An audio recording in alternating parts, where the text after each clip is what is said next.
asseyez-vous. Qu'est-ce qu'il y a? Ma petite Fanny, vous êtes une actrice charmante. Mais Ma petite Fanny, je me suis trompée. Vous possédez les dons les plus rares. Vous êtes vive, souriante et distinguée. Et vous êtes tout à fait exquise dans la première partie du rôle. oui, oh, le 3 n'est pas au point du tout, je m'en suis rendu compte. Oui, en somme, c'est le 3 qui cloche. Si vous ne faisiez que clocher... Ah, je devine. Quoi donc? Vous allez couper le 3. Mais je... Oh, ne faites pas ça, ne faites pas ça. N'écoutez pas les conseils qu'on vous donne. Je vous le jure, au moins, que c'est un acte admirable. Admirable, certainement, elle n'est pas l'intention de le couper. Alors, Ce n'est pas l'acte qui ne va pas, c'est... Dernier. Non. va la belle. Non. Je voudrais que vous me donniez votre rôle. Comment, mon rôle? Oui, ne vous mettez pas en colère, comprenez-moi bien. Ce rôle, je vous l'ai donné à vous. Il est tellement à vous que vous pouvez en disposer. Alors, hein, rendez-le-moi. Jamais, monsieur, jamais. Ce rôle est à moi et je le garde.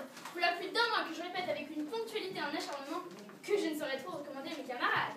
Il ferait mieux de suivre mon exemple au lieu de dire du mal de vous dans les coins. Ça non plus, vous ne vous en êtes pas rendu compte. Je ne me rends compte que d'une chose, c'est que vous ne pouvez pas jouer le troisième acte. C'est peut-être parce qu'il est moins bon que les deux premiers. Oh, mademoiselle, je vous interdis de jouer ma pièce. Et moi, je vous interdis de me juger avant la générale.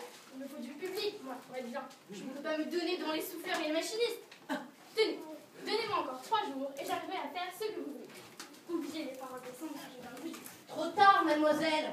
Je suis en train de chercher mon cri à l'entrée du baron. Mais il n'y a pas de cri, il y a toute la scène avec le beau-père. Ah, quelle est belle cette scène-là. Oui, c'est entendu. Belle, admirable. Mais seulement, que voulez-vous? Il faut qu'elle soit jouée. Elle le sera. Dans 3 jours. Non, mademoiselle, ne m'obligez pas à vous dire la vérité. Quelle vérité? C'est que vous êtes très mauvaise dans le troisième acte. Ah, je suis mauvaise. Oui, mademoiselle, vous n'avez ni l'accent ni le mouvement. Eh bien, ça ne suffit pas. Quand une femme du monde est trompée par son amant, sa bonne éducation s'efface et on n'a plus sous les yeux qu'une femme acharnée, déchaînée, ordurière s'il le faut. Eh bien, ça, mademoiselle, vous ne me le donnerez jamais. Jamais.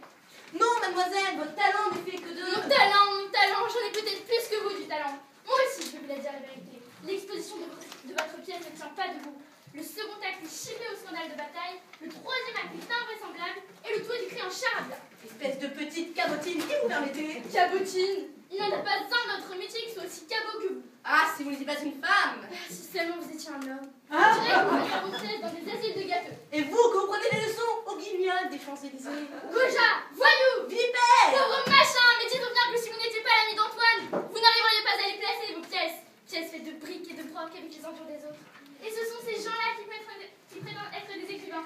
Des écrivains, des barbouilleurs de papier. Et ça paye pour faire jouer ces pièces. Et tout Paris le sait.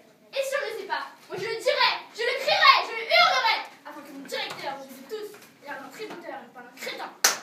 Et bien voilà, ça y est,